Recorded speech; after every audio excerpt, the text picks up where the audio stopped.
araw mga ka-stroke. Happy New Year! Ayan, ngayon ay 2026 at ngayon ay babahagi ko sa inyo ang aking ginagawang training sa paglakad. Na dati ay sa tabi ako humahakbang, hinihila ko ang paa, pero ngayon ay unti-unti ko na siyang nabubuhat at unti-unti na rin siyang gumagaan. So, papakita ko po sa inyo ang aking ginagawang training. Pero bago ko ipakita yan, lalo na kung bago ko pa lang po sa aking channel, please subscribe. Inyo pong i-like, subscribe, at inyo ring i-hit ang notification bell para updated tayo sa mga video kagaya nito na lumalaban sa stroke.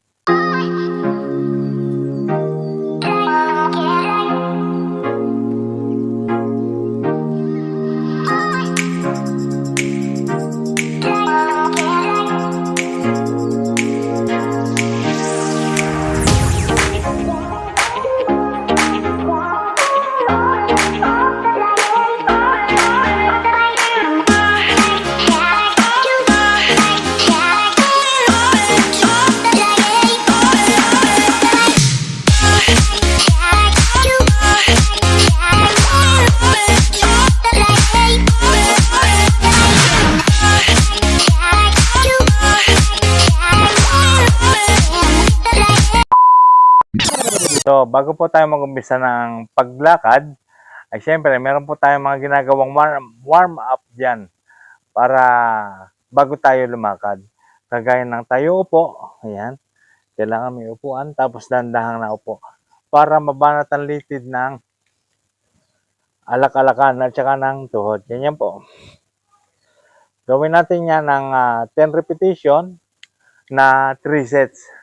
Tapos pahinga ng kahit 10 minutes pahinga. Tapos saka tayo mag-umpisang maglakad. Basta ganyan, tayo po. Ayan, gawin natin 10 repetition. Tapos sa 3 sets. Ayan, tatlong ulit na 10 beses na tayo po. Ayan, ganyan po. Ang next naman ay marcha. Ayan. Gawin din natin yan ng kahit 10 repetition na paulit-ulit. Na 3 beses din. Ayan. Basta pagkagaling doon sa tayo po, pahinga ng 10 minutes or 5 minutes. Tapos saka gagawin ulit natin to. Ayan. Marcha po. Tapos po, ayan, wag natin sanayin na hinihila natin ng paa na ganyan. Ayan. Kailangan pilitin natin buhatin siya. Parang pag ganyan po sa harap. Ayan. Tapos saka isusunod. Mahalaga rin ang merong cane kung hindi pa matibay ang balanse. Ayan. Parang nagmamarcha ka din na humahakbang ka naman ng paharap. Diba? Marcha. Hakbang. Ayan. Parang nagmamarcha din. Ayan. Tapos, kukontrolin natin ng kamay na hindi siya tumataas. Kasi tumataas siya kapag once na inihakbang natin ng paa, bumibengkong siyang ganyan eh. Unti-unti siyang gumaganyan. So, panatilihin lagi natin na nakadiretso. Ayan. Kung nangangatal pa, kahit dandahan. Ayan.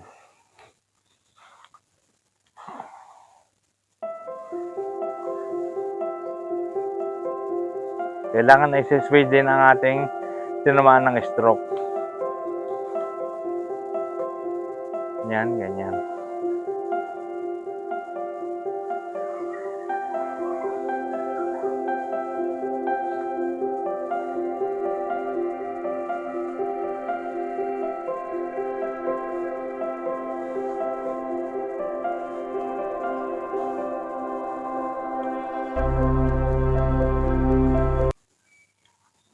Ayan, gano'n. Gawin po natin yon. At masasanay ang ating paa at ang ating kamay. Panatilihin po natin lagi nakababa. Sunod naman natin gagawin ay side step. Ayan, pagpaganat po.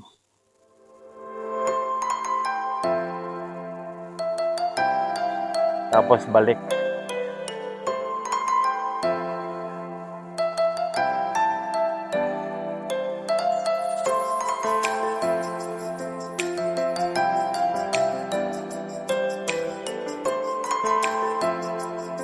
Ayan. Ganun po ang gawin natin. Gawin din natin ng kahit 10 repetition na paulit-ulit para masanay ng masanay ang paa. Kasi pag lagi nating inilalakad yan sa araw-araw, nasasanay siya at may iginagaan. Ngayon, patitibayin naman natin ang balanse. Pagdidikitin natin ng paa na ganyan, na magkalapit, tapos nakadipa na ganyan. Tapos hakbang dito, dikit. Ayan, tapos nakadikit ulit ang paa.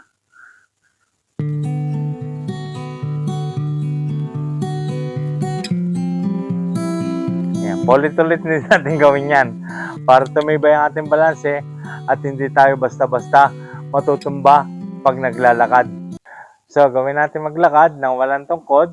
Ayan, practice din po. Ayan.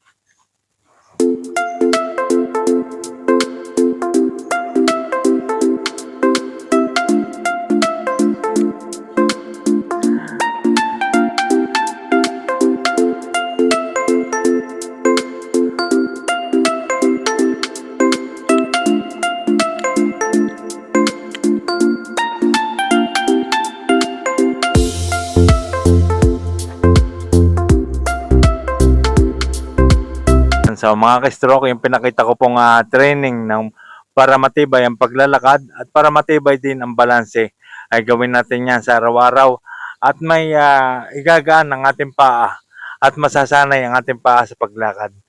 Dapat talaga kasi mga ka-stroke, sinasanay natin ang paa. Dapat mas maganda kayong lagi mo siyang nailalakad. At malaki may tutulong kasi nasasanay siya eh. At sanayin din natin na sa harap dinediretso ang paa, hindi na dumadaan sa gilid, hindi siya dumadaan sa gilid, kailangan sa harap. Sanayin natin yon para maging maganda ang ating lakad.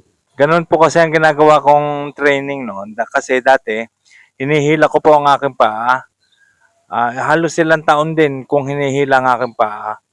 At natatakot kasi ako, baka matumba, kasi nga hindi pa masyado matibay ang aking balanse. Tapos ngayon, nag-research ako kung paano gagawin para mapatibay ang balanse para hindi basta-basta natutumba sa paglalakad. At nagawa ko yon at ginagawa ko pa rin magpas hanggang ngayon. At nakikita ko naman na unti-unti nang nasasanay ang aking paa.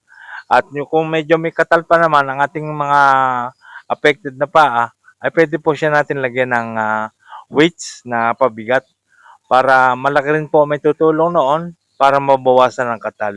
At magdadagdag din yun ng gaan pag inalis mo siya. Pero kailangan, kung gagawin natin yon, kailangan meron kang motivation. Yung kailangan nakarelax ang iyong isip at panatag ang iyong damdamin. Yung tanggap mo na lahat para madali ka na nga, magiging, ka na talagang gumaling, desidido ka talaga. Yung may motivation ka, naniniwala ka sa iyong sariling kakayahan, kailangan gawin mo yun eh. At saka syempre, huwag tayo maiinip kasi hindi rin ganon kabilis ang progress ng na-stroke. Kasi ako, matagal talaga ako naghintay din eh. Dati nga, inisip ko, exercise ako ng exercise, parang wala nangyayari. Basta ang mahalaga dyan, laban lang tayo ng laban. Ayan. So, katulad nito, itong pumasok na ang 2026. Ayan, dito. Hindi lahat na na-stroke ay nakasalubong sa 2026. Yung iba ay namaalam na. Ayan, so maswerte pa rin tayo dahil tayo ay binuhay pa ng Diyos at ginigising niya tayo sa araw-araw.